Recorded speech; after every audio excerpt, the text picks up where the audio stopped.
Boa noite, Moçambique, e boa noite, caros telespectadores da TV Miramar. Sejam todos bem-vindos a mais uma edição do Resenha Semanal. Estamos a 22 de julho do ano 2017. Vamos, nesta noite dominical, fazer análise dos principais assuntos que marcaram a semana. Para tal, conto com os convidados da casa e falo concretamente do Sr. Domingos Gondana. Contamos na noite de hoje com o Sr. Egídio Vaz, está também presente o Sr. Silvério Runguane, bem como a Sra. Écita Sigão, que quero antes de mais agradecer os caros colegas por terem aceito o nosso convite de forma incondicional, e um agradecimento muito especial ao caro amigo telespectador que domingo a domingo fica desse lado para acompanhar o essencial daquilo que marcou a semana. Quero, antes de entrarmos nos temas desta noite, que será a primeira metade da governação do presidente Filipe Jacinto Nyusi, e o segundo tema desta noite será o périplo pelas instituições do Estado. Mas antes de entrarmos nesses dois assuntos, quero saudar os colegas e saber como é que foi a semana laboral e como é que estão de saúde, começando mesmo pelo Sr. Domingos Gondano. Boa noite, Sr. Domingos. Como é que está de saúde e a semana de trabalho, como é que correu? Boa noite. Queria, antes porém, agradecer a Deus pela vida, saudar a todos que nos acompanham lá de casa e agradecer a Miramar pelo convite, aos colegas aqui. A semana foi uma semana normal, tranquilo, independentemente um pouquinho de gripe que estou, mas deu para trabalhar, graças a Deus. Obrigado, Sr. Domingos Gondano. Sr. Egídio Vaz, boa noite. Como é que está de saúde e a semana de trabalho, como é que correu? Muito boa noite. É tão bom estar aqui, sensivelmente 2 anos depois de ter sido irradiado. Só para fazer menção que eu fui dos primeiros comentadores residentes deste programa. Então, é sempre bom e nostálgico estar de volta. A semana correu bem e... Obrigado então, Sr. Egídio Vaz. Sr. Silvério Runguane, boa noite, como é que está de saúde e o trabalho, como é que foi? Eu tive uma ótima semana laboral, por isso queria logo no princípio cumprimentar os telespectadores e os colegas do painel, dizer boa noite lá em casa. Obrigado então, Sr. Silvério Runguane. Essa boa noite, como é que está de saúde e a semana de trabalho, como é que correu? Boa noite, Macam. Cumprimento aos nossos telespectadores e ao irradiado também desejo boas-vindas aos meus colegas habituais do painel. A minha semana correu bem, tranquila e já augurando mesmo para a começa. Obrigado, Écita. Obrigado uma vez mais, caros colegas. Vamos então olhar para o primeiro tema desta noite, que é a primeira metade da governação do presidente Filipe Jacinto Nyusi. E no âmbito desta primeira metade, o presidente da República dirigiu-se à nação, falando daquilo que aconteceu ao longo dos 2 anos e meio. Queria começar primeiro pelo Sr. Silvério Runguane. Dr. Runguane, na sua opinião, até que ponto é que o presidente Nyusi trouxe aquilo que chamaríamos de pulsar da nação durante esses 2 anos e meio? Bom, como já é largamente reconhecido e um adágio do padre Vieira, que dizia: alguns pregam o seu, outros pregam o dos outros. Eu penso que a primeira constatação é que as tais obras alardeadas pelo presidente da República, se formos a ver, pelo menos estamos a falar de infraestruturas, são todas uma herança. E é preciso lembrar que essas obras que existem são obras não produtivas. Estamos a falar de elefantes brancos, no sentido que não são obras que vêm catapultar o país para um outro estágio, mas acabaram por endividar demasiadamente o país, até acabaram essas mesmas obras por colocar um travão naquilo que era o desenvolvimento do nosso país. Portanto, eu espero que depois de ter as suas próprias obras, fale deles, porque de fato agora não há dúvida que não são. Outro aspecto que é preciso referir é a questão do alargamento da democracia. Quem leu, ouviu o discurso inaugural de Sua Excelência Presidente da República ficou muito entusiasmado, com esperanças, mas todos reconhecemos que essas esperanças foram totalmente goradas, porque, aliás, ele próprio já fez questão de dizer que nem o alargamento das autarquias não podemos pensar nelas, e se nós voltarmos atrás, o que vemos é cada vez o afunilamento daquilo que são os direitos de participação. Aliás, há bem poucos dias vimos a questão da universidade, em que pessoas, funcionários públicos queriam intervir, queriam exigir os seus direitos e foram respondidos com o gás lacrimogéneo, coisa que não acontecia, se calhar, desde os anos 80, transformar a própria universidade, que é o centro do pensar, num lugar da negação do direito da opinião. E se nós olharmos, por exemplo, para aquilo que é fundamental, um dos grandes ganhos que Moçambique teve era, de fato, a consideração, o respeito que granjeava na arena internacional. E nós sabemos que hoje o Moçambique é um pária internacional, abandonado pelos seus amigos. Portanto, é uma política externa desastrosa. Estamos hoje completamente isolados, sem amigo. Portanto, nem foi capaz de conseguir manter aquilo que foi uma herança, que era um bom nome, a respeitabilidade no mundo. E é preciso lembrar que isto tem a ver com uma questão muito simples, que é as dívidas ocultas, que de uma forma que não se percebe, o chefe do Estado não aborda. Mas sabemos que são estas dívidas que estão hoje a transformar o país naquilo que estamos a ver, com um custo de vida completamente inaceitável, com uma anemia, portanto, paralisante do ponto de vista econômico, mas de uma forma que nós não percebemos, ele não aborda. E é preciso também lembrar... Sim. Desculpe cortar, falou da questão das dívidas, que o Presidente da República não se pronunciou em relação às mesmas. É sabido também que o Governo já apareceu algumas vezes a mostrar a sua disponibilidade em colaborar e procurar esclarecer esse mesmo assunto. Tendo em conta que o assunto ainda não teve ou ainda não conheceu um desfecho, não acha que é meio prematuro nesta fase inicial, ou talvez nesta primeira metade da governação do Presidente Nyusi, aparecer e pronunciar-se, talvez falar alguma coisa à volta do mesmo? É que se alguém está doente, não pode falar das suas doenças colaterais, deixar a doença principal. E a doença principal da economia do Estado moçambicano é o isolamento, são as dívidas ocultas, é o elevado custo de vida. Aliás, de uma forma surpreendente, esteve na mesma semana que fez o balanço, esteve aqui o FMI. O FMI foi propentório em dizer que realmente lamenta que tenha havido, portanto, que não tenha havido abertura e que tenha negado portanto, de se dar a informação. E nós esperávamos que, com a mesma força que o Sr. Presidente da República abriu, que fosse de show, não é? Que as gestões funcionassem no julgamento do Ministro da Justiça, também tivesse esta mesma cuidado e pudesse apelar à Procuradoria para que, de fato, todas as instituições fossem obrigadas a prestar a informação relevante. Porque é preciso lembrar que, sem a prestação desta informação relevante, nós vamos continuar neste isolamento, vamos continuarmos a ser asfixiados e, sobretudo, a vida do pacato cidadão vai continuar pior cada dia que passa. Pareceu-me que, ao se referir-se a todos os problemas, deixando este, significa que negou de abordar aquele que é o principal assunto, negou de falar daquilo que efetivamente conta, para referir a outras coisas marginais, incluindo alardear-se de obras que de fato não são suas. Portanto, eu avalio de forma negativa, completamente negativa, porque quando ele tomou o poder, a nossa vida de lá para cá tem piorado de dia para dia. Este é que tem que ser obrigado, o principal então, Sr. Silvério Ronguane. Sr. Egídio Vaz, vou para si agora. Partilha das mesmas opiniões do Sr. Silvério Ronguane, e queria perceber se, tendo em conta ao Moçambique que o Filipe Jacinto Nyusi herdou, como é que olha 2 anos e meio depois? Mais uma vez, muito obrigado pela questão.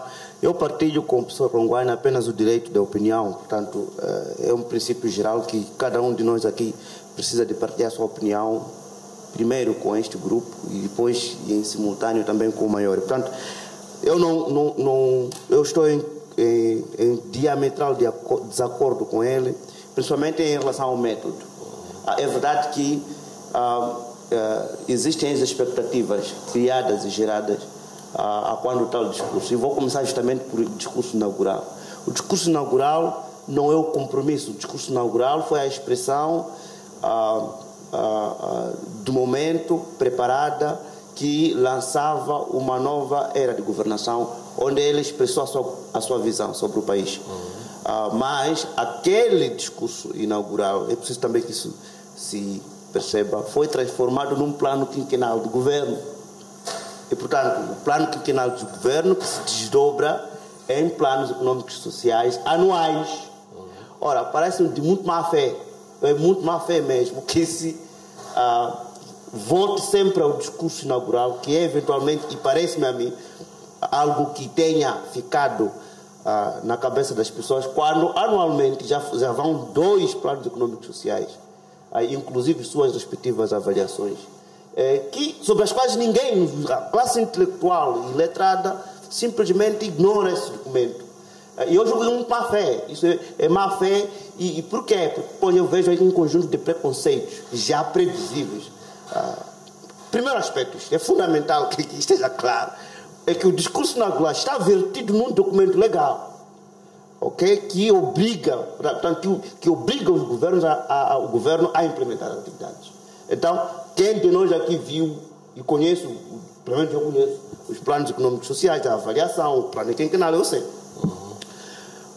Feito esse ponto prévio, vou diretamente também à sua questão. Qual é a avaliação? Eu julgo que a avaliação não podia ser melhor que esta. Ou seja, mas também o método. Como é que você avalia uma governação? Primeiro, são 2 anos e meio. Metade do mandato. E, portanto, não existe aqui... Qualquer coisa que nós formos a dizer é que será provisório ainda. Estamos na metade. Ainda falta mais 2 anos. Pode se vir, como no campo, num jogo, pode se revirar a volta. Podemos estar aqui a ganhar, talvez o adversário ganhar 3-0 e na reviravolta, portanto, fazermos 4-3. E, portanto, é ainda prematuro fazer. Todavia, é preciso voltarmos ao método. Qual é o método? É verificar, de facto, como é que essa governação começou em 2015. Em que condições isto, portanto, o Presidente se encontrou o país. Isto é fundamental. Okay. Então, é só recordar às pessoas que o país, exceptuando a guerra ou o conflito armado, estava partido em 3 calamidades naturais cheias. É só recordar que Nampula, Niassa, Cabo Delgado ficou 60 dias ou mais sem energia. É só recordar as consequências econômicas disto. É recordar o trabalho hercúleo que teve que ser feito para repor o que normalmente não devia ser feito. Ok? Os planos de contingência ali. É só recordar problemas de Chitima, o Pombe, é só recordar a estiagem. Estamos a falar aqui de elementos imprevistos que, de certa forma, paralisaram a economia do país. E paralisaram o país do ponto de vista funcional. Ou seja, aquilo que tinha sido planificado para fazer ficou em segundo plano para responder a uma emergência. Okay. E isso levou tempo. Dentro de um contexto de conflito armado, um outro elemento que retraiu, de certa medida, a circulação de pessoas e bens, e, posteriormente, aqui sim, a descoberta das chamadas dívidas não declaradas ao Parlamento, o que ainda agudizou a situação. Ou seja, quando se fala da dívida oculta, esse não é um feito. Esta é a consequência de uma prática ou de um processo que não correu bem. Portanto, é um erro que se cometeu e que precisou se investigar. Está-se a investigar e o assunto está bem encaminhado. As consequências disto, portanto, nomeadamente o congelamento do financiamento, a investigação da CROL, e essas outras coisas, de facto, tiveram um efeito agravante sobre aquilo que poderia eventualmente ser o desempenho do Presidente Lúcio. De uma ou de outra forma, eu diria apenas em 2 palavras. A primeira é que não poderia ser melhor que isso, tendo em conta a situação real. Segundo, é que ainda, de facto, vamos a tempo de terminar esse mandato com alguns ganhos visíveis para à população e para nós próprios. E em terceiro lugar, também é preciso recordar os cidadãos de que acompanhar a governação é uma tarefa de todos nós e que nós não podemos nos limitar apenas nos discursos. É preciso também nos empenharmos em buscar informação sobre o que está sendo feito. Obrigado, então, Egídio Vaz. Senhor Domingos Gundana, qual a análise que faz, então, destes 2 anos e meio do presidente Yunus? São várias abordagens que foram deixadas aqui pelos colegas, cada um deles com a sua opinião. Como é que olha, então, para esta primeira metade de governação do presidente Yunus? Muito obrigado. Bem, eu acho que, primeiro, saudar aqui o nosso fundador desta bancada, bem-vindo, quebrou hoje os partidos extraparlamentares, voltou a fechar o lugar dos Gissimindes e companhia, mas isso já é bom. Então, oficializar assuntos, mas vamos ao essencial agora. Sim. Muito obrigado. Isso já é bom. De facto, a avaliação é negativa. Independentemente dos fatores, por exemplo, que o colega aqui, Egídio, estava a tentar enumerar, o Presidente da República, uma das coisas que, de facto, quando diz que não pode se recorrer ao discurso, dizia ainda depois que o discurso foi transformado para que entre dentro do programa quinquenal. É a primeira visão que se amostra ao cidadão de quem é essa pessoa que está daquele lado, o que está a trazer para nós. Quando você faz a primeira aparição e diz alguma coisa, está já a transmitir às pessoas o que tu queres fazer e onde queres chegar, como queres chegar lá. Agora, a materialização do dia a dia é esta que está em causa, que ele mesmo traz nos seus 2 anos e meio de governação. A primeira questão, de facto, a situação das calamidades. A questão da calamidade de Moçambique é uma situação que colocou desafios e este governo tinha que se transformar para criar-se condições de resolver os problemas da calamidade. Isto é cíclica no nosso país, temos tido sempre calamidades e há desafios do dia a dia que os governos têm que preparar e este governo é do presidente Nyusi, mas continua do partido que vinha no governo anterior, em que ele, conhecendo o país que tem, tinha desafios para se programar para este fim. Que é claro que ninguém pensa que hoje vai chover e vai se danificar casas, mas temos que sempre estar preparados. Por isso nós temos o tal serviço de gestão das calamidades naturais. De qualquer das maneiras, é um caso que o senhor ultrapassou e eu acredito que não é o fundamental para a situação que o país está a viver hoje. A situação fundamental da situação que o país está a viver hoje é algo que ele também sabia. As dívidas que estamos a falar, ele como ministro da Defesa tinha conhecimento de que se contraiu um pacote de dinheiro fora sem que tenha passado pelo Parlamento e que a qualquer momento esse assunto podia vir à tona. Ele estava preparado, acredito eu, que estava preparado ao assumir os desafios do país, sabendo que dentro da governação, em que ele não era o líder, mas o seu ministério foi um ministério fundamental para que a maioria parte de alguma situação desta dívida fosse acoplado à defesa nacional. Então, para ele não era novidade a existência do tipo de fundo que não tenha sido declarado. Aí começa quando ele e os ministros que estão com ele negam na primeira pessoa da existência da dívida. Depois já aceitam o mais tarde, e o mais engraçado diz, vão negociar a dívida e voltam com informação de aceitar. De novo, não tinham passado pelo Parlamento. Só para a segunda questão, estava a falar, por exemplo, o presidente Nyusi herdou uma paz relativa.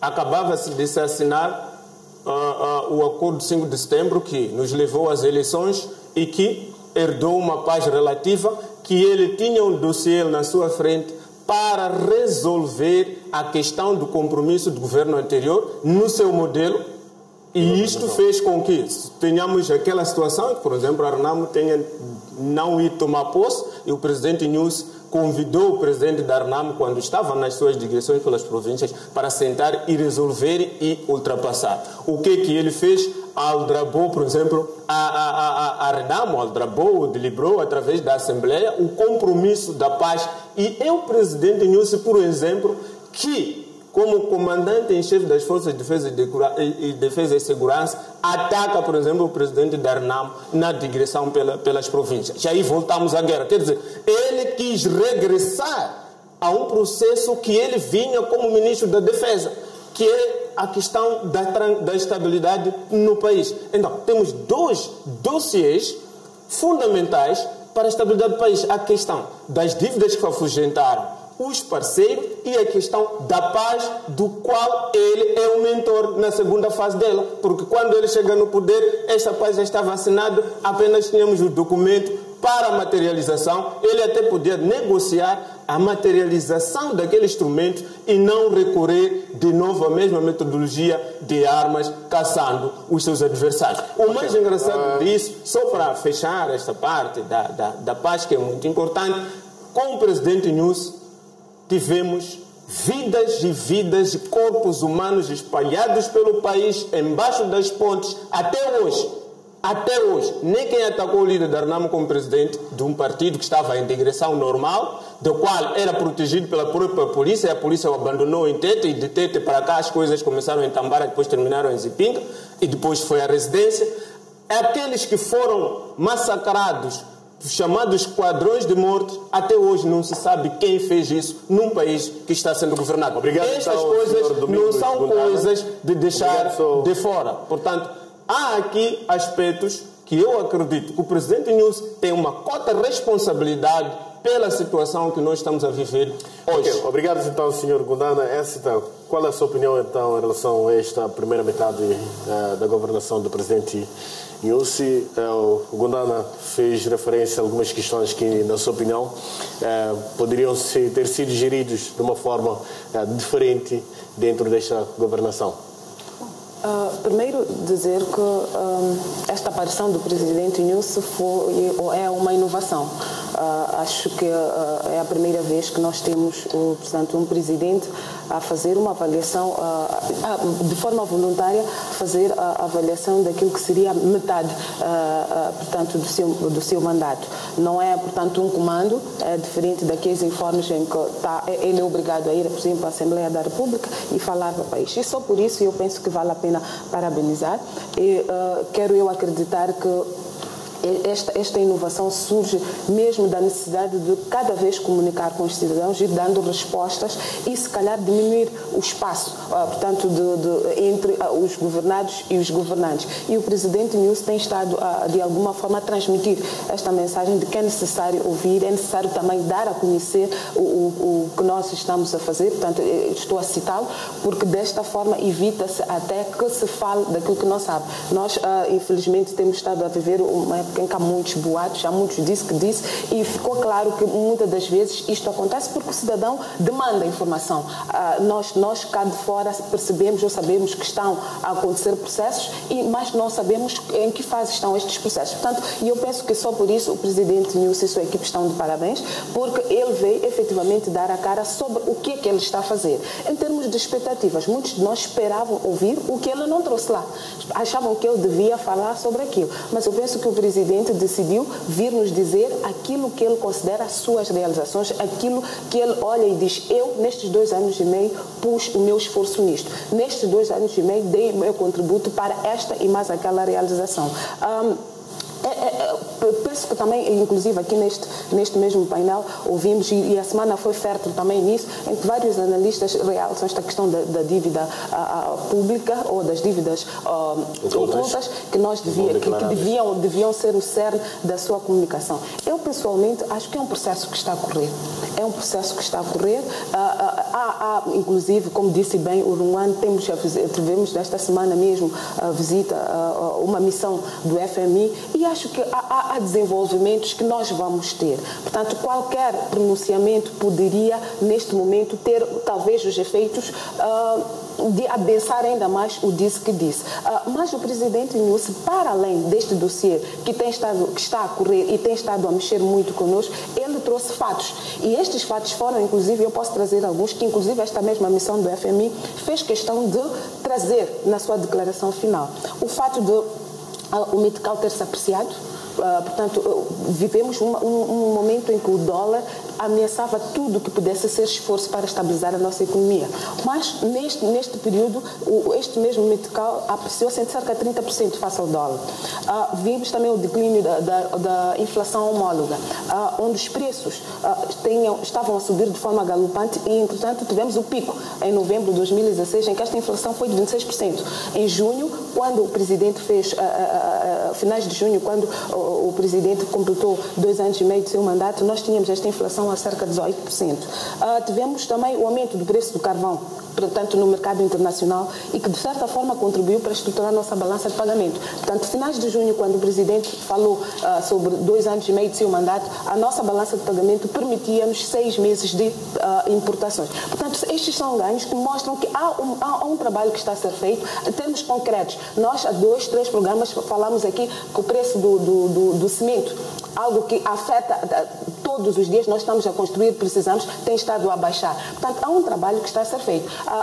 Os arautos da nossa desgraça chegaram a cogitar que o dólar, portanto, a relação dólar-metical chegaria a 100, não é? Hoje nós estamos a falar de cerca de 60. Portanto, eu penso que há aqui dados muito concretos que vale a pena olhar para eles, vale a pena conjunturar. E eu quero talvez até discordar aqui diretamente com o meu colega de painel urungano, quando diz que não, disse qualquer coisa, como as pessoas devem inaugurar as suas obras. E eu penso, ou falar bem daquilo que são as suas obras. E eu penso que a população de Niassa vai desmentir muito ao meu colega. Porque eu vi a população de Cuamba feliz ao ouvir o primeiro comboio a apitar.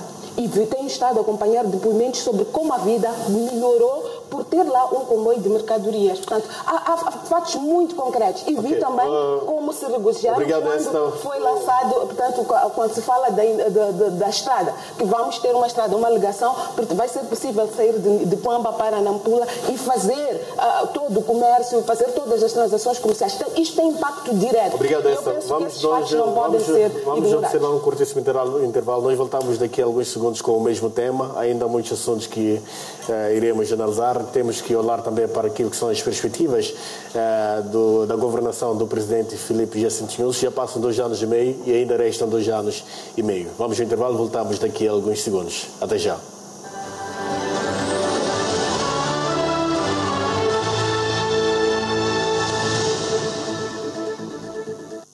Atenção, atenção, Moçambique, não perca amanhã, quando for pontualmente 12 horas, o melhor da informação é aqui no Balanço Geral. Até lá.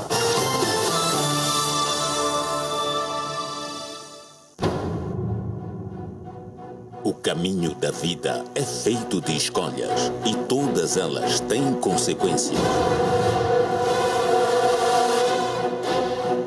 Vem aí o Rico e Lázaro.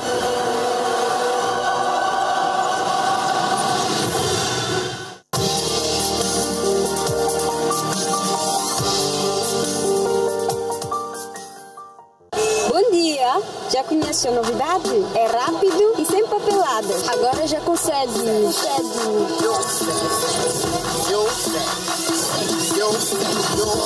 Descontos para cartão, descontos para recargas, poupança jovem, a partir de um metical.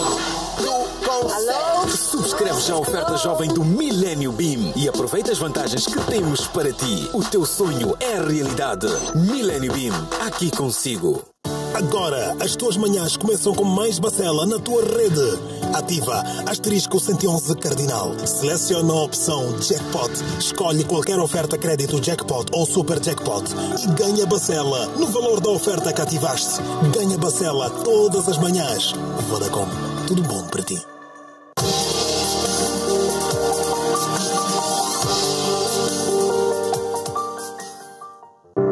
Família muito especial. Eu fui conhecer o Henry, um bebê portador da síndrome de Down. Você vai ver a garra, a coragem e o amor dos pais para cuidar dessa linda criança. Acompanhe aqui no Hoje em Dia.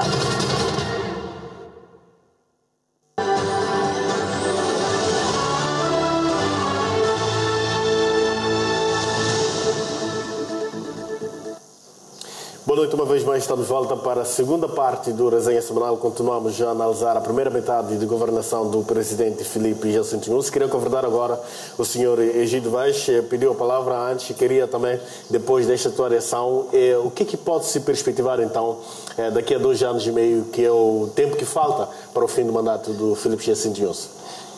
Muito obrigado. Eu pedi a palavra que era para também fazer uma interjeição em relação ao nome que se dá à intervenção do Presidente da República em relação aos seus 2 anos e meio. Aquilo não foi informe. Aquilo é o ponto de situação. Daquilo que está a acontecer. Não, é o ponto de situação. Okay. Ele estava a correr, ou estava a jogar, nós estávamos a jogar, e eu intervalo. Como estamos? Aquilo não foi um discurso da nação, não foi nenhum informe. O informe tem sua própria metodologia, tem as próprias regras de recolha de dados e de apresentação, tem uma estrutura, tem um pódio próprio. Ele fez-lo apenas para assinalar e comunicar com os... E depois é preciso começar a se habituar. A gente vai falar várias vezes sobre vários assuntos. Inclusive, se calhar até futebol, pode-se dirigir a nação para congratular os mambas. Isso tem que ser normal. Eu, o Presidente da República, que está a falar para o seu povo. Da mesma forma que ele também tem ouvido a todos sobre o que está a acontecer e as suas aspirações. Portanto, dizer o informe, isso é uma grande falácia, chama-se falácia de espantalho. Em que consiste? Então, projeta-se uma coisa como se fosse tão grande para, com a mesma facilidade, se atacar. Aquele não foi informe, aquele foi um ponto de situação onde o presidente quis transmitir e partilhar com o seu povo o humor do país. E, de facto, é um humor que parte de situações um pouco mais difíceis e que está a caminhar para a retoma. Isto é importante também. E depois, o Presidente da República é obrigado a ser o último a abandonar o barco. E, portanto, nós não podemos esperar o Presidente da República que seja ele próprio a desanimar. Pelo contrário, se ele não vive aqui durante muito tempo do seu mandato e vive, está no campo e está fora do país, é justamente na busca da sua da solução para os problemas do país. E mais, por que é que eu exigi que as pessoas pudessem saber e conhecer um pouco os planos? É porque é preciso ver ali, nos planos aparecem os investimentos feitos, como é que o dinheiro será gasto. Isso é muito importante, porque quando nós estamos sentados aqui e a fazer a avaliação, precisamos de ser concretos e objetivos. Para terminar, em relação a estes assuntos, é que também nós precisamos de ter uma perspectiva histórica um pouco mais larga. Os problemas acontecem com cada um de nós individualmente, na nossa família, na sociedade e no país. Os países que hoje são ou arvoram-se como um modelo de desenvolvimento cometeram erros gravíssimos. Alguns deles provocaram guerras mundiais, dizimando pessoas. E, portanto, aprenderam com os erros e avançamos. Nós, como Moçambique, também estamos no nosso tipo de desenvolvimento. Alguns erros serão sempre cometidos, não será o primeiro, não será o segundo, nem vai ser o fim, porque cada momento histórico é contingente. E sendo ele contingente, vai exigir que pessoas ousadas tomem decisões igualmente ousadas.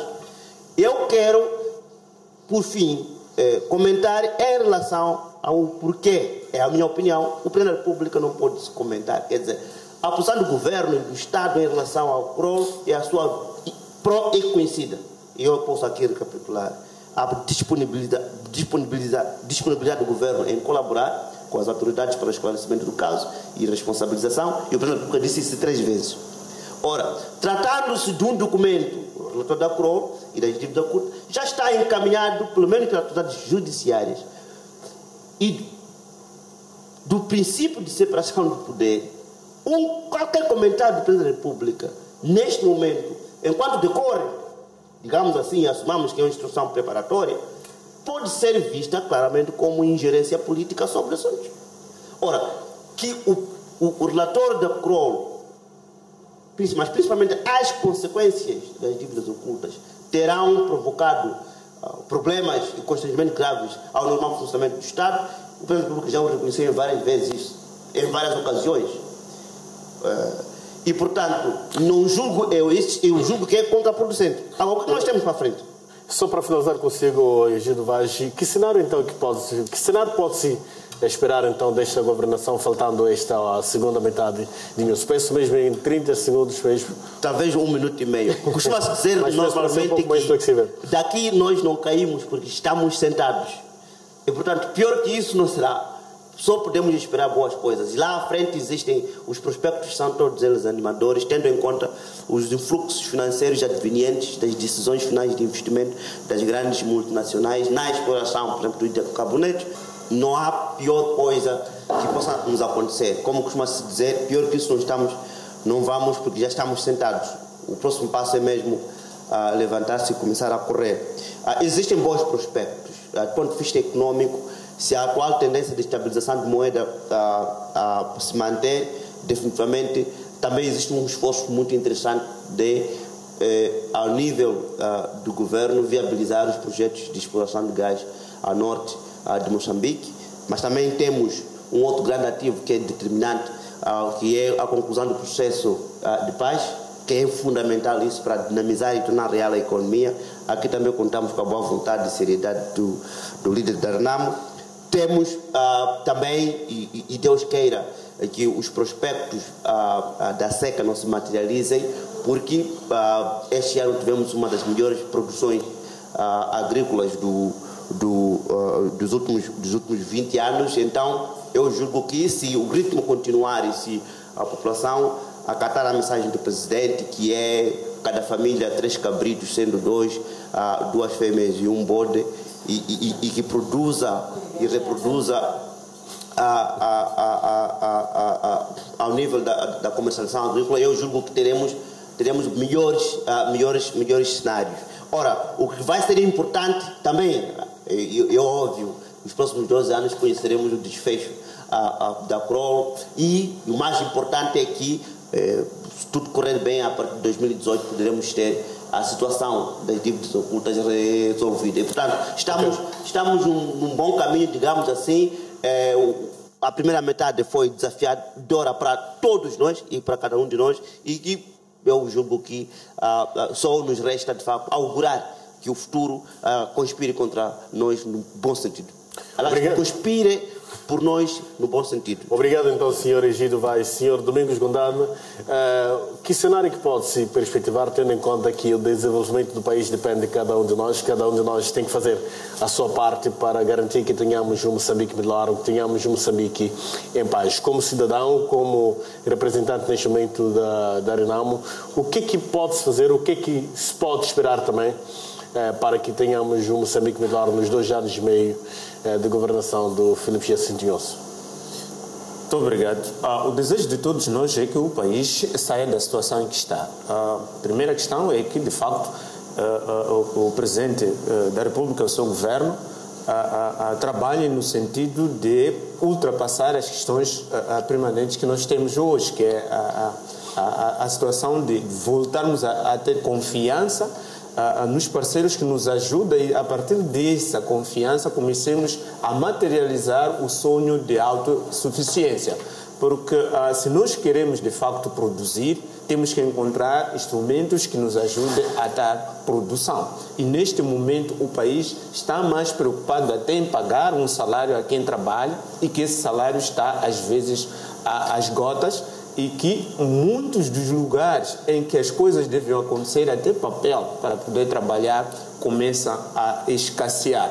A segunda questão, isto está relacionado com as tais dívidas que nós aqui falamos. Se o Presidente da República devia ou não pronunciar, é claro que a sua palavra não é apenas uma ordem, mas é uma esperança para com o cidadão que todos nós somos. Queremos a paz. A segunda questão, de facto, é a questão do dossiê paz, que se flexibilize e que o mais rápido possível todos nós possamos pensar no modelo de desenvolvimento real e participativo de todos nós. Neste preciso momento, as pessoas de facto são retraídas, não sabem até que ponto. Se nós queremos que os desfechos dos casos que nós temos desde 2015 termina em 2018 ou 2019, o Presidente da República e o seu partido, e o seu governo, aliás, começam a se preocupar até pelas próximas eleições e não pelo povo no tal, como nós estamos a pensar como um país para um desenvolvimento. Okay. A última questão, talvez, que pode ser importante, é que o que se diz tem que ser o que se faz. E não o que se faz não é aquilo que se diz. Obrigado, então, Sr. Domingos Gundana. Sr. Silvério Ronguane, que Moçambique se pode perspectivar, então, nestes 2 anos e meio que estão em falta do mandato do presidente Inhosso? Bem, sem dúvida que com este governo, com este presidente, o que esperamos não é certamente boa coisa. Aliás, essa é uma análise do cidadão ou da oposição? O próprio Vaz diz que tem que ter 2 cabritos. Eu vou passar agora na casa dele para ver se está dando 2 febres. Portanto, estamos com um governo que se dedica a dizer coisas que se sabe de antemão e inexecuíveis. Ter cabritos aqui na cidade de Maputo, na Beira, na Nampula, é uma miragem. Portanto, o problema não é ter cabrito ou não ter cabrito, é ter bons governantes. Esperar efetivamente que não haja seca, não haja chuva, não haja nada, esperar as melhores condições. Nós precisamos de governo porque sabemos que as condições da natureza são adversas. Todos os países que prosperam têm secas, tem cataclismo, mas porque há governos que tomam decisões acertadas, se desenvolvem. Estamos a dizer que é preciso aprofundar a questão da inclusão, a questão da democracia, e nós estamos a ver goradas todas essas possibilidades. Não há de haver, por exemplo, a nova autorização, estamos a ver conflitos laborais a crescer. Não tem sentido provocar uma inflação para depois aparecer com o médico. É preciso lembrar as pessoas que quem fez disparar o medicado é este governo, e são as mesmas pessoas. Eles não têm moral nenhuma para dizer que baixamos a inflação. Afinal, vocês fizeram disparar a inflação para saírem como conservador. Não tem sentido dizer que nós trouxemos a paz, mas são os mesmos que fazem a guerra. Portanto, nós estamos claros que com este governo, com esta forma de trabalhar, quando se diz de boca cheia que aquele discurso não é um compromisso, afinal fala-se em um compromisso.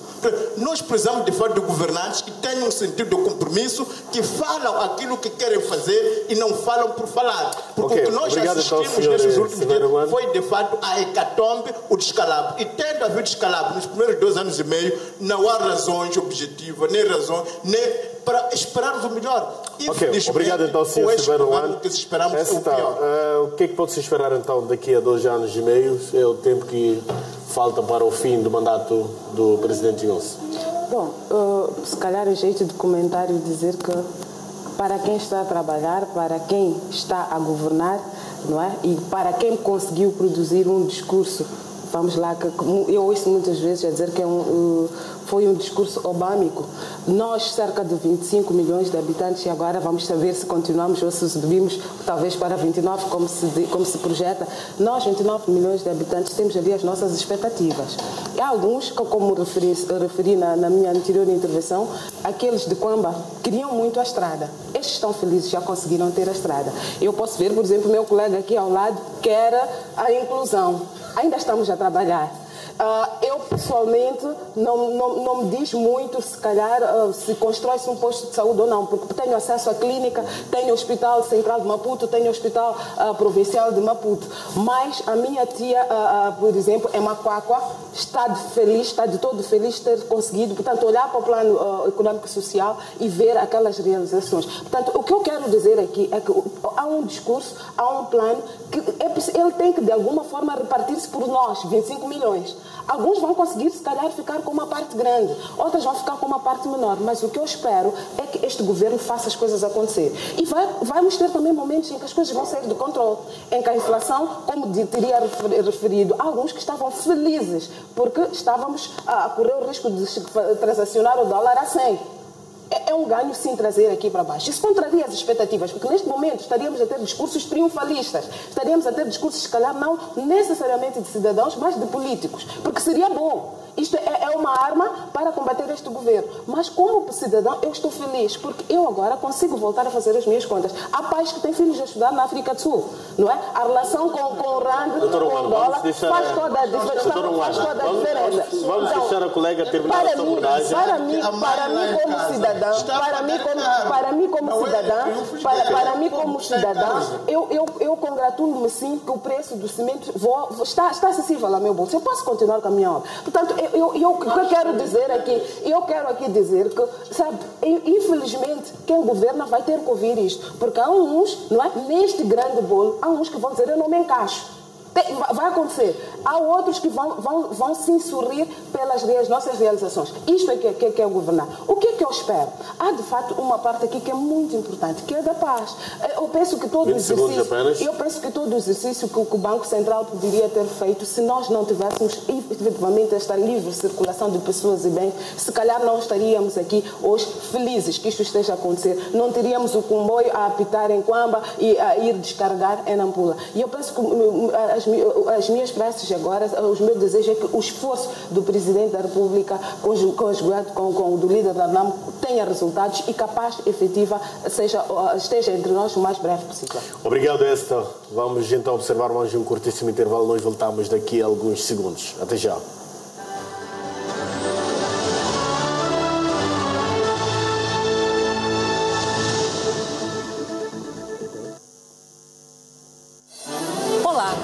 Espetacular, você vai ver que o acidente em Congonhas, em São Paulo, completa 10 anos. As mudanças na aviação depois do desastre que matou quase 200 pessoas. Como as famílias das vítimas superaram essa tragédia.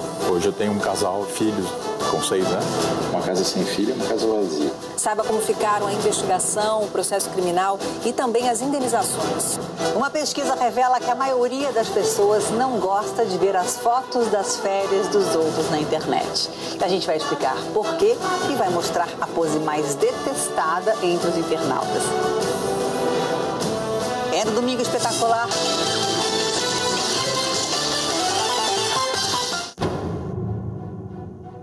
O caminho da vida é feito de escolhas e todas elas têm consequências. Vem aí o Rico e Lázaro.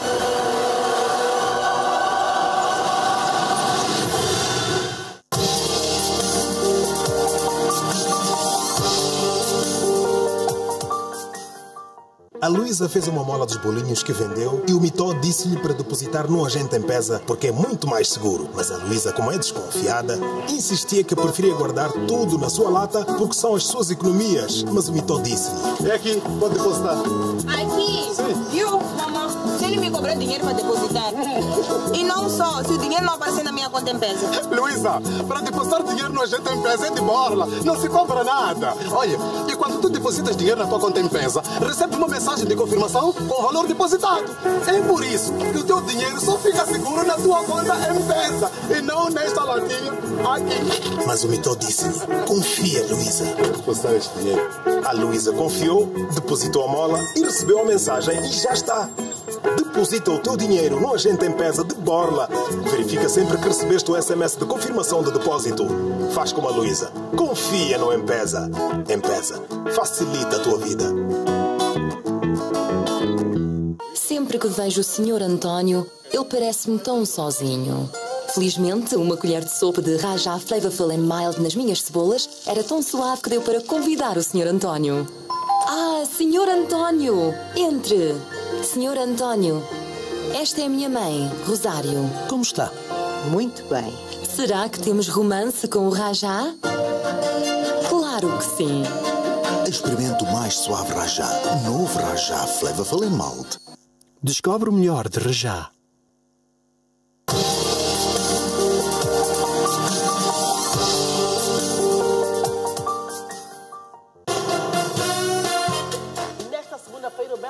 Vai começar em grande estilo. Vamos falar sobre relacionamentos tóxicos e abusivos com a nossa psicóloga convidada, a doutora Joyce Subice. Mas é claro que vamos ter também muita música com o nosso queridíssimo Mabermuda, que vem aquecer a nossa manhã. E olha, vamos fazer uma receita supimpa, pudim de claras. Quem vai preparar é a nossa querida Raema. O nosso encontro já está marcado para as 9 horas, aqui no seu programa de eleição, o seu magazine matinal. Belas manhãs. Estamos à sua espera já.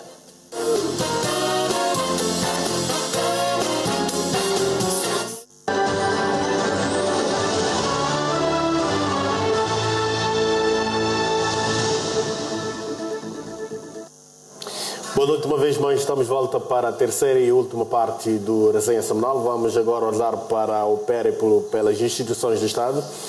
Preciso dizer que o Filipe Jacinto se visitou algumas instituições, falo concretamente do Ministério da Justiça, o Ministério da Indústria e Comércio, e quando esteve no Ministério da Justiça exigiu para que houvesse um pouco de mais celeridade e transparência na gestão dos fundos da instituição, numa altura em que assistimos na semana passada à condenação do ex-ministro por causa de uma como que diria, por causa do uso indevido, assim que é, dos fundos do Estado. Queria primeiro começar pelo senhor Gondana. Senhor Gondana, como é que olha então primeiro para este périplo pelas instituições do Estado? Muito obrigado.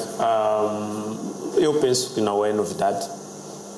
Não está a começar por esse Ministério. Claro que o Ministério por exemplo, da Justiça tem essa característica, é um dos ministérios, como o da Educação, que mudou do ministro, e o ministro acabou há bem pouco tempo a ser condenado a 2 anos de prisão, se assim for. Mas eu acho que tudo o que ele está a encontrar nesses ministérios é o que, de facto, reflete o governo que está a dirigir. Reflete a forma como os gestores desses lugares usam, fazem e projetam aquilo que são as suas atribuições. Lembramos, há bem pouco tempo, ele teve que fazer revisões de alguns poderes nos outros ministérios. O que eu acho é que, neste momento, de facto, o nosso país, não só neste momento, nos últimos tempos todos, temos uma gestão danosa do nosso patrimônio. De facto, quando ele falava na questão de quem te dá dinheiro não deve ser a pessoa que te exige prestação de conta, tem que ser tu que recebeste o dinheiro, dizer, olha, do seu dinheiro que me deste, eu fiz isto, ficou aquilo e foi feito ali. Quer dizer, estamos a dizer que a educação da transparência e do bom uso daquilo que é produto público no nosso país ainda está longe. 42 anos depois do mesmo partido que governa, e muda de figuras, mas o sistema vai degradando, porque o que está a trazer o presidente Nunes não é novidade. A corrupção no nosso país continua galopante. É preciso que se encontre os corruptos e sejam responsabilizados. O que nós vimos do ministro a dizer claramente que ele fez aquilo com o conhecimento do presidente da República e pela boca dele lhe deu a ordem para ele poder fazer. Infelizmente, na Justiça, isto chamou-se de aceitar ordens ilegais. Mas quem é que é esse que o presidente lhe chama, que nós estamos aqui muitos deles, se fôssemos obrigado, então, e dizer, seu presidente, toma aí, eu não vou fazer isso porque isso está fora da lei. Ele é o número 1, garante da lei e da legalidade, chama-te, diz Macam, vai levar aquele carro, isso o país vai pagar. E tu depois, ele agora, por exemplo, ordenou que a Assembleia da República incluísse a conta na sua conta. Obrigado, geral. Então, Sr. Gondana, Sr. Silvério Rugwande, como é que olha então para esta visita do estadista moçambicano Filipe Jacinto Nunes ao Ministério da Justiça, onde exige para que haja a transparência na gestão dos fundos da instituição? Bom, quando dissemos nas eleições que uma alta funcionária do Ministério da Justiça tinha sido apanhado com urnas em clara corrupção, só que não, isto é oposição. Mas, infelizmente, a verdade sempre vem à tona. É o próprio governo que já descobriu e percebeu que, afinal, não era só aquela funcionária, trata-se, de fato, da existência de grande corrupção que envolvia, para começar, o próprio ministro, agora o próprio presidente, que está acusando praticamente todos os membros deste ministério. Eu esperava que efetivamente fosse para lá para dar ânimo aos funcionários, para falar de grandes perspectivas que espera este setor e não, infelizmente, para aquilo que estamos a assistir, que o presidente vai para ali para reconhecer que, afinal de contas, estamos a falhar. Porque se tu falhas no Ministério da Justiça. Então, onde é que está a acertar? Portanto, é o próprio presidente que reconhece que este Ministério tem gravíssimos problemas, e estes problemas são problemas de todo o governo que ele está a dirigir. Portanto, esta visita, que era de esperar, dar ânimo, apresentar grandes linhas de governação, infelizmente é do reconhecimento daquilo que nós temos dito. É bom que o próprio presidente hoje esteja a reconhecer que o governo que dirige não é fiável, é um governo cheio de corruptos. Obrigado, é um então, governo de fato, que não nos augura nada de positivo no futuro, e o fato de se juntar àqueles que estão a fazer a efetuada pelo Presidente da República ao Ministério da Justiça e também ao Ministério da Indústria e Comércio, e estas exigências feitas pelo Filipe Jacinto Inhosso. Eu, na minha primeira intervenção, teria dito que considerava portanto, a comunicação do Presidente da República sobre os 2 anos e meio do seu mandato como uma inovação, mas também um reflexo da sua forma de ser, em que é preciso estar cada vez mais próximo, portanto, criar uma grande proximidade entre os governantes e o povo, por um lado, mas para que esta informação passe, porque o Presidente também recebe, quando faz as suas visitas presidenciais, quando recebe portanto, queixas, ele ouve, e é preciso transportar isto para os diferentes setores. E eu penso que o que o Presidente fez no Ministério da Justiça foi falar de algo que todo mundo fala, de forma candente, portanto é uma preocupação geral. Eu poderia aqui dizer que há uma percepção de que aqueles são os problemas. Se são reais, se são fictícios, cabe ao Presidente da República abordá-los e transmitir uma fórmula. A fórmula qual é que é? Diz-se, corre que há estes problemas. A fórmula é única. Vamos atacar o problema, vamos resolver, para que os nossos governantes, porque as pessoas para quem nós trabalhamos, a quem nós servimos, sintam-se mais confortáveis. Portanto, na próxima visita, isto que hoje é uma percepção, se quisermos admitir que não é um problema real, já não vai estar lá. E eu penso que isto é salutar. De outra forma, estaríamos aqui, não é, a inventar discursos que eu acho que caem muito bem na política. Porque as percepções contam. O que se diz, sente-se, é preciso resolver. E é preciso ter coragem para ouvir que você não está a fazer bem e ir lá dizer, senhores, não estamos a fazer bem. Não ir dizer, dizem que não estamos a fazer bem. Infelizmente, isto é o que acontece muito em Moçambique. Portanto, eu gostei desta abordagem. E fiquei mais feliz por ter visto no Ministério também da Indústria e Comércio, portanto, problemas e soluções. Hoje, a bandeira desta governação é produção. E um dos problemas que os agricultores colocam é como escoar. Portanto, temos o Instituto Cereal a dizer que, olha, estão a comunicar ao Presidente que avançaram, tomaram conhecimento, viram que há um problema, investigaram e trouxeram uma solução. Comunicaram, portanto, foram proativos. Disseram ao Presidente, olha, nós coordenamos com o setor e temos um acordo para transportar a produção por via marítima. Portanto, eu espero encontrar estas coisas nestas visitas presidenciais. Obrigado, então. Egídio Vaz, eu consigo agora. Qual é a análise, então, que faz destas visitas efetuadas pelo Presidente da República?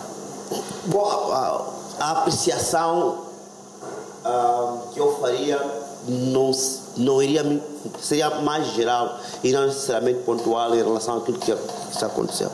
Existe aqui um grande paradigma, quer dizer, que precisamos de perceber. Esse presidente, quando disse que o povo é o único meu patrão, não o disse de qualquer jeito. Neste momento, ele abre uma outra avenida de aproximação e de comunicação com os seus, que é ir aos órgãos centrais do Estado e do Governo, apreender dos problemas e resolver pontualmente aquilo que deve ser resolvido, ajustar aquilo que deve ser ajustado, reorientar a visão, isso que se chama pensamento estratégico. Isso aqui é governar. Governar, como ele mesmo define, é resolver problemas. É possível que no plano quinquenal tenha sido dito que, pronto, eventualmente vamos fazer esse e daquela maneira, mas na prática está a revelar impraticável, e é ali que não, vamos fazer ABCD. Portanto, aprender das lições, melhorar continuamente e avançar. Para além, portanto, das visitas às províncias e dos comícios, aqui está mais uma avenida de prestação de contas e de feedback mútuo. Isso é fundamental. O segundo elemento é que destas visitas também, portanto, não se demonstra uma outra forma de estar, que é cuidar dos seus. Ou seja, se temos um plano econômico social por cumprir, então quem são as pessoas que fazem cumprir esse plano econômico social? Estão a nível provincial, estão a nível central, estão a nível da localidade, e é preciso ouvir dessas pessoas em primeira mão, para além das avenidas tradicionais. Em relação ao Ministério da Justiça, eu julgo que o Ministério da Justiça é dos ministérios mais fracos. Mas 15 segundos só, estamos numa contagem decrescente. Isso justamente porque o Ministério da Justiça, mesmo ao nível do nosso imaginário, da nossa cultura pública, ele pode se confundir até com o Ministério Público, às vezes pode se confundir com os tribunais. E, portanto, esta confusão também faz com que a apreciação não seja muito boa ou muito concreta para o nosso caso. E, portanto, o que observou-se lá, eu julgo que merece ser melhorado, mas também, e acima de tudo, eu julgo que é preciso imprimir um pouco uma nova dinâmica. A apreciação geral que nós tivemos é que é um Ministério que tem muito por fazer, mas simplesmente não tem o gás suficiente para poder avançar. Ao contrário, por exemplo, do Ministério da Indústria e Comércio, que foi relativamente melhor. Comparado a esses dois. Obrigado então, Rechido Vaz. Obrigado, caros colegas. Muito obrigado, caro amigo telespectador que ficou desse lado para acompanhar esta edição do Resenha Semanal. Nós ficamos por aqui e voltamos numa próxima oportunidade, se Deus quiser. Continuação de uma ótima noite dominical. Tenha uma semana abençoada. Boa noite.